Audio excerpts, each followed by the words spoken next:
Nova Scotia was one of the first landing points of European settlers in the Americas, first settled by French migrants who were later displaced by the British. It was one of the first components of the British colony, later Dominion of Canada. Known for its scenic beauty, its capital is Halifax, which has been the focal point of many tragedies.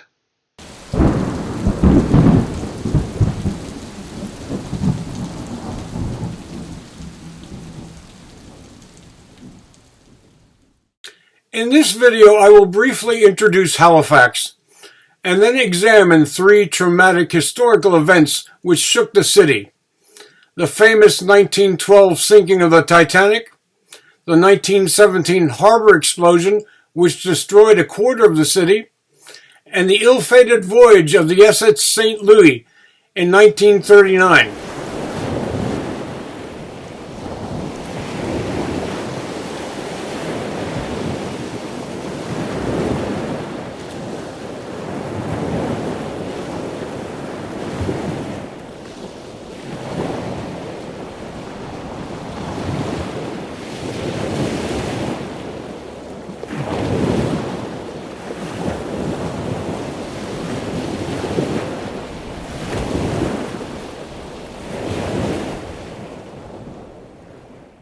A major center of business and culture, Halifax is a pleasant city with an international airport, universities, and many green spaces. It is the closest major North American harbor to Europe, and as such is also a port of call for many cruise ships. The best way for visitors to introduce themselves to the city is by taking a harbor cruise. One of the largest and deepest ice-free natural ports in the world. Halifax Harbor covers an area of almost 4 square miles of land and 58 square miles of water. It is 2 days closer to Europe than any other North American port. As such, it was the target of German U-boats during both World Wars and has seen some 45 shipwrecks throughout history. In 1996, the city of Halifax, Dartmouth northeast of the harbor, Bedford north of the harbor, and Halifax County were amalgamated into a single municipality, now over 500,000 people. The photo on the right is an aerial view of Bedford Basin, Halifax's inner harbor. On the heights overlooking the city is the Citadel, a fortress built by the British to guard the harbor. Perhaps here more than anywhere else, one feels a sense of Nova Scotia's Scottish connections.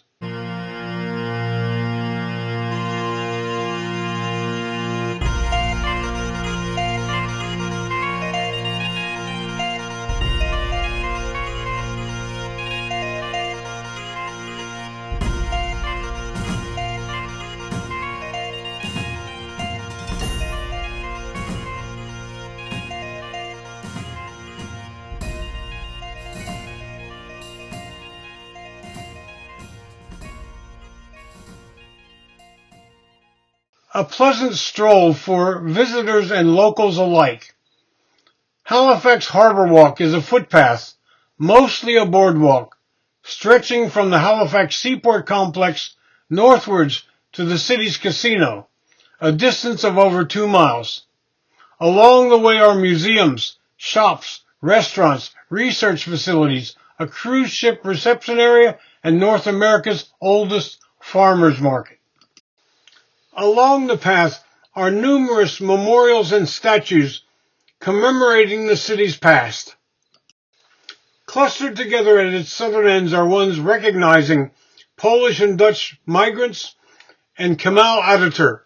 Further along the harbor walk is a statue of Samuel Cunard, whose shipping line has strong associations with the city.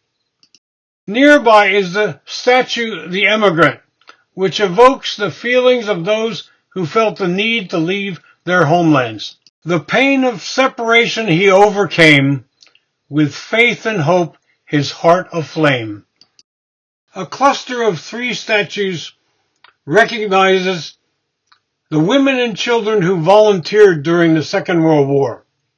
One features a West Indian canteen worker, another a native Canadian sewing uniforms, and finally a Caucasian girl collecting scraps for the war effort. The Acadian Memorial recognizes the French settlers of Nova Scotia who were displaced by the British. Many would end up in Louisiana, where the term Acadian would be mutated into Cajun. More recent Lebanese migrants are also noted. Another statue recognizes the city's role in the Battle of the Atlantic during the Second World War. Probably the most famous ship in history, the RMS Titanic sank on its maiden voyage from Southampton, England, to New York City. Deemed unsinkable, it was built in Belfast, Northern Ireland for the White Star Line. Colliding with an iceberg, it broke apart and sank in 2.5 hours. Of its 2,224 passengers and crew, 1,496 died, making it the deadliest sinking of a single ship at that time. Its story is well known and often recounted in books and film, so I will not be retelling old tales, but rather looking at the great ship's connection to Halifax. When one thinks of the Titanic, it is always assumed to be a huge vessel. However, it is dwarfed by more recent ocean liners.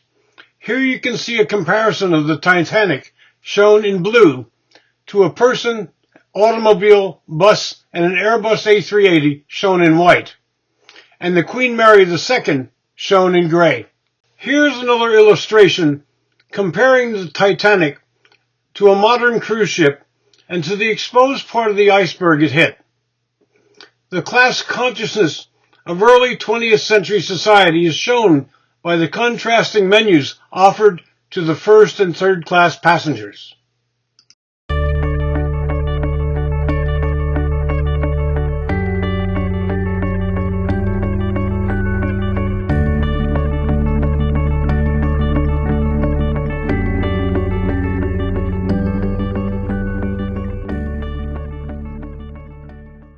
Halifax was the nearest major port to the Titanic's sinking.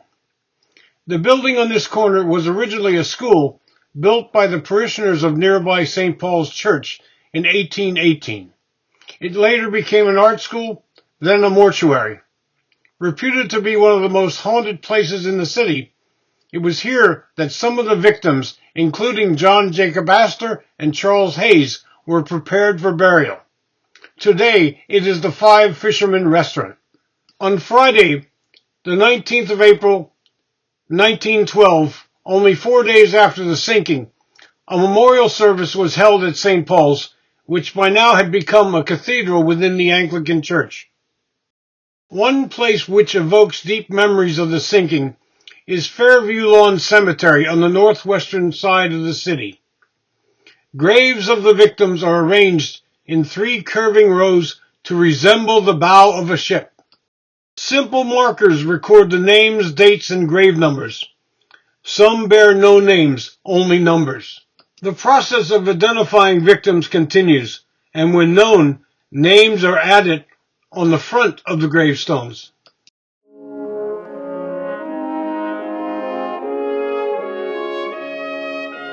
The families of some of the victims chose more elaborate markers along the edges of the cemetery, while others had their own later burials with deceased relatives of the sinking.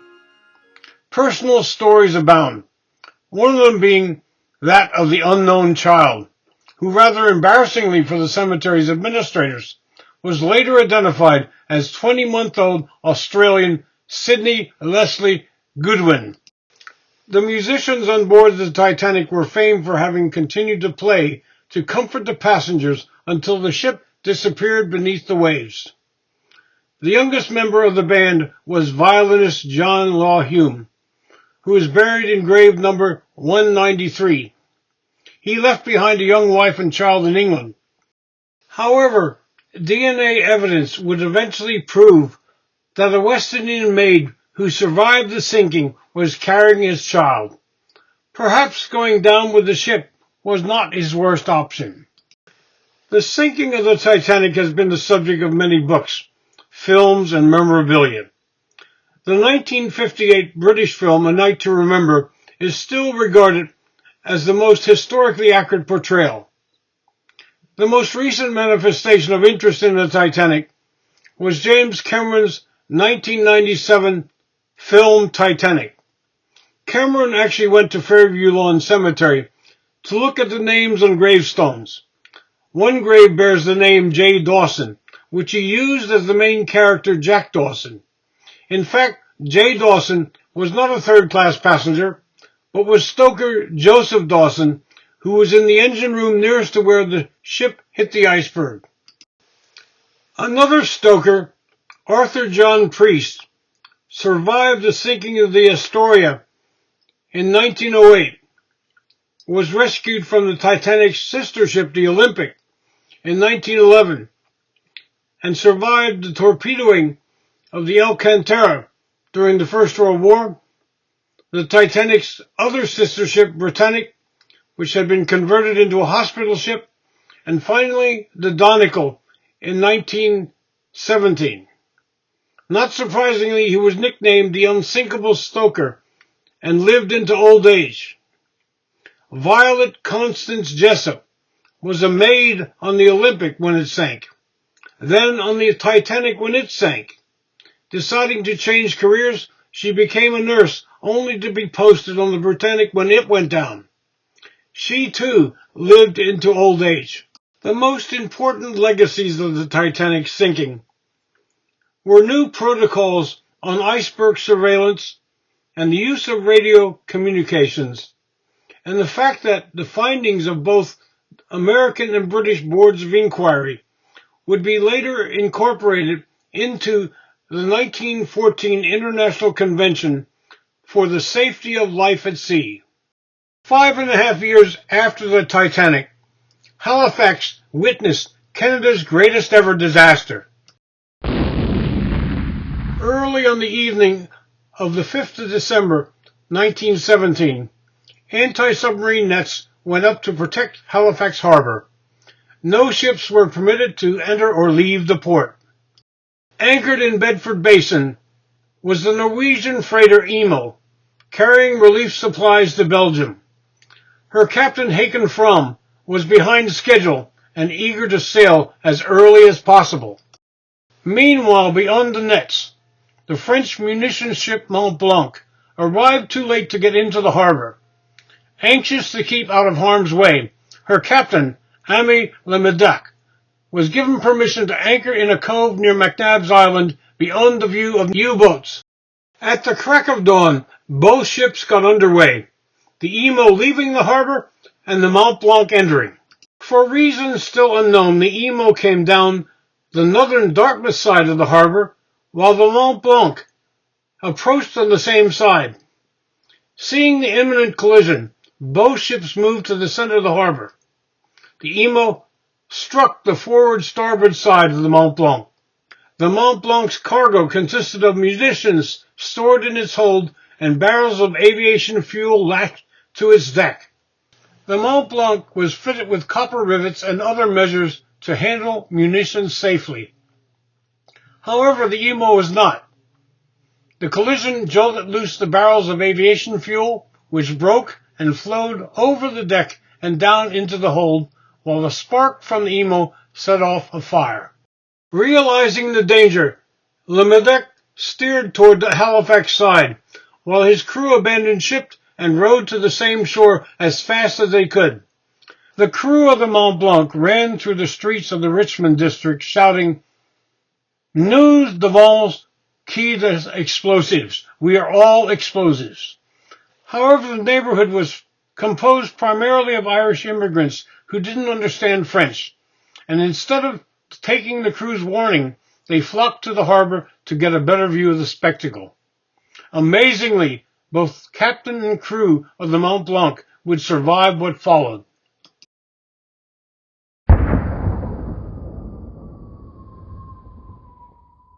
The blast which rocked the harbor at 9:04 a.m. was the largest man-made explosion up to that point in history and the greatest disaster in Canada's history. The tsunami which accompanied it beats the Emo on the Dartmouth shore. Years later, the explosion would be studied by none other than J. Robert Oppenheimer, the father of the atomic bomb, who visited Halifax to survey the evidence of the explosion. The photo on the left briefly appears in the 2023 film Oppenheimer. The devastation was beyond the comprehension of all who witnessed it. Large pieces of the Mont Blanc were blown over 2 miles away, smaller debris over 10 miles, and windows were shattered 50 miles away.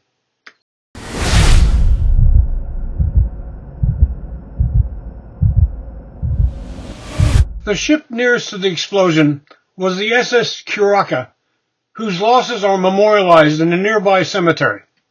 Halifax's fire service had just received a brand new fire engine, nicknamed Patricia. It arrived at the docks before the explosion, which tore away its entire body. You'll notice half the steering wheel is missing. When it was located some distance away, the driver's severed hand was still attached to it. 2 miles away, Dalhousie University's library was in shambles, and every window on campus had been broken. St. Paul's Anglican Church was the first British church in Canada. It later became the first cathedral outside of England.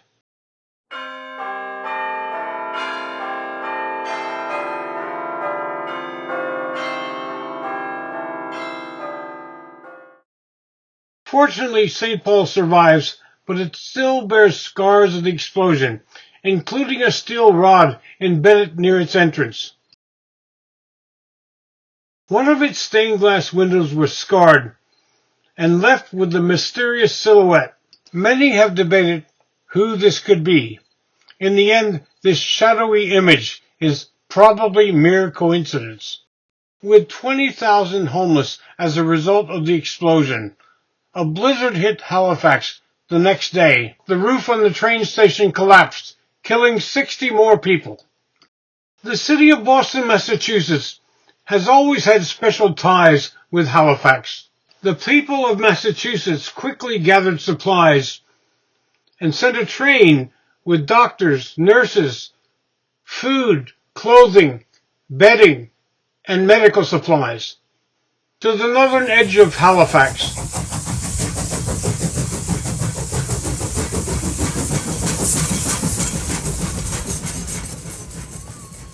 Ever since, the grateful people of Nova Scotia have given Boston, Massachusetts, its annual Christmas tree.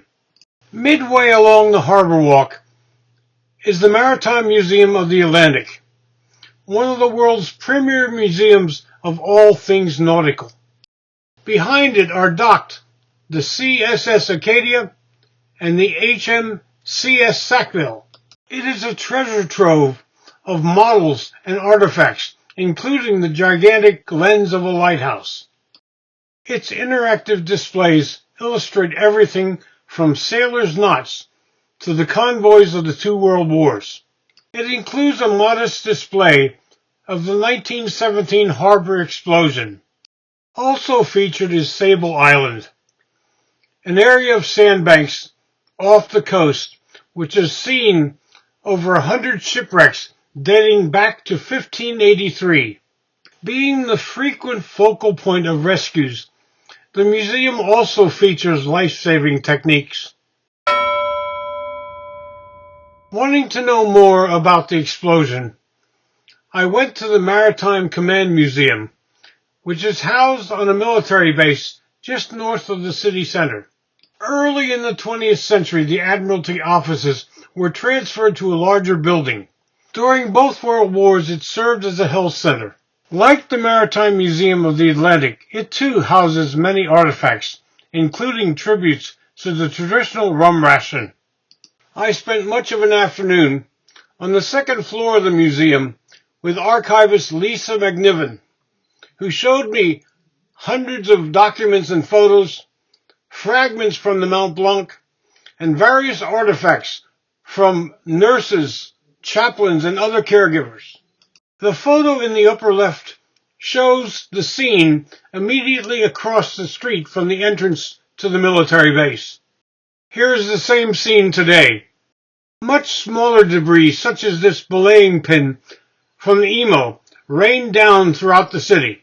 A clock tower just north of the city center bears witness to the tragedy. One of its 4 clocks is kept at the time of the collision.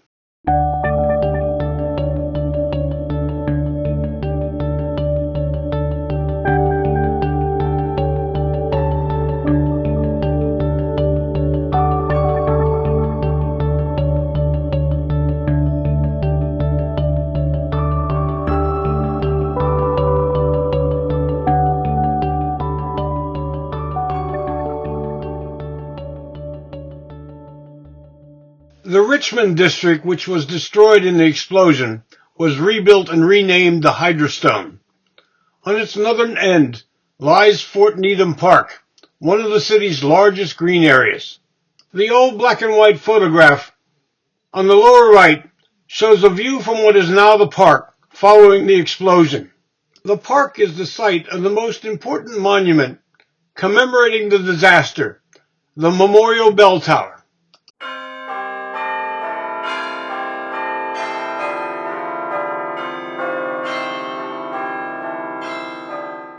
Most of the bells in the tower were from a destroyed church. Others were later donated to complete the carillon. In a quiet suburban neighborhood west of the city, guide and local historian Alphonse Delaurier took me to visit the Mont Blanc's anchor shafts. Weighing 1,100 pounds, it had been blown completely across the city, 2.35 miles from the site of the explosion. The Halifax harbour explosion led to changes in maritime protocols regarding the movement of ships in harbours and the carrying of explosives. Disasters are often accompanied by much rumour and misinformation. However, even in the immediate aftermath of the Halifax explosion, accurate records were available. Here you can see a summary of the situation that appeared in local newspapers. The number of dead is listed as 2,000, high but close.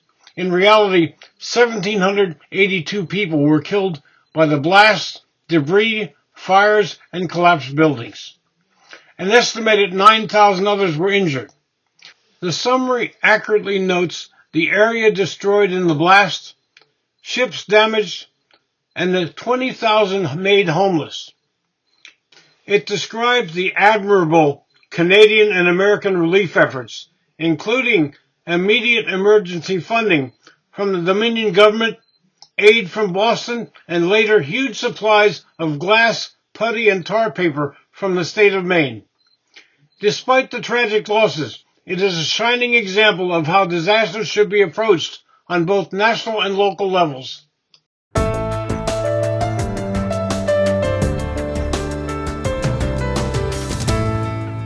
Later official inquiries would find Captain Lemeda, pilot Francis McKee, and the Royal Canadian Navy Chief Examining Officer Commander F.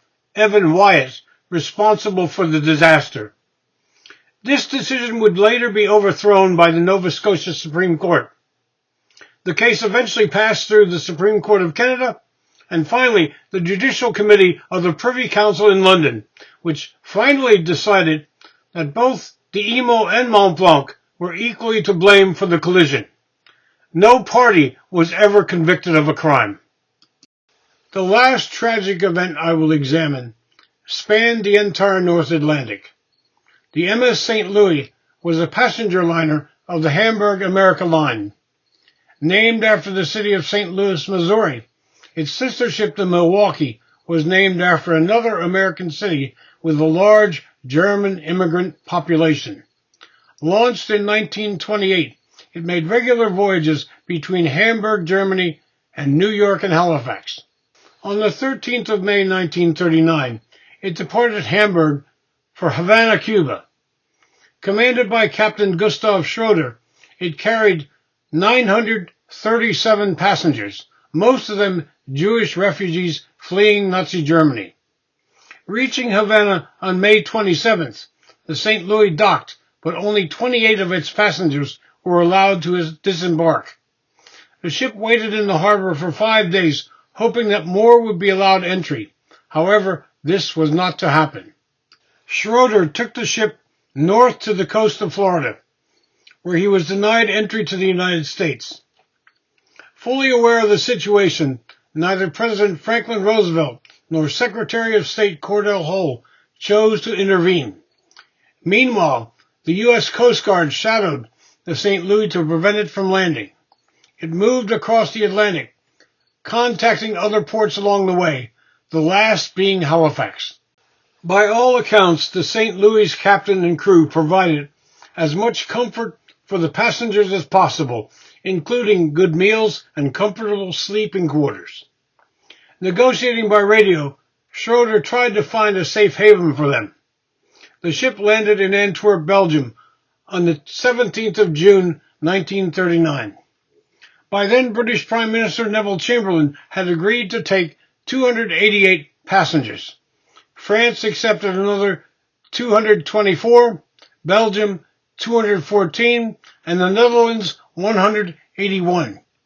However, within a year, Nazi Germany would occupy France, Belgium, and the Netherlands, and once again, the St. Louis passengers became victims. 254 would be murdered in the Holocaust.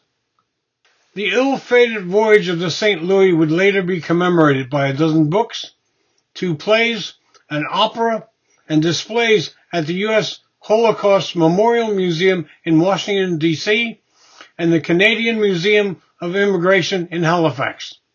Perhaps its best-known representation is the 1976 film Voyage of the Damned. In 1993, Captain Gustav Schroeder would be posthumously named one of the righteous among nations by the Yad Vashem Holocaust Memorial in Israel. The St. Louis would be scrapped in 1952. Since its founding, Canada has been a major destination for migrants. Halifax has always been a major gateway. So not surprisingly, it hosts the Canadian Museum of Immigration, which educates, documents, and commemorates the multitudes arriving in Canada, past and present. The museum also recognizes one ship which didn't make it to the safety of its harbor. Halifax was the last port to refuse landing rights to the St. Louis before its return to Europe. Prominently featured near the museum's entrance is the Wheel of Conscience, which commemorates the ill-fated passengers of the St. Louis.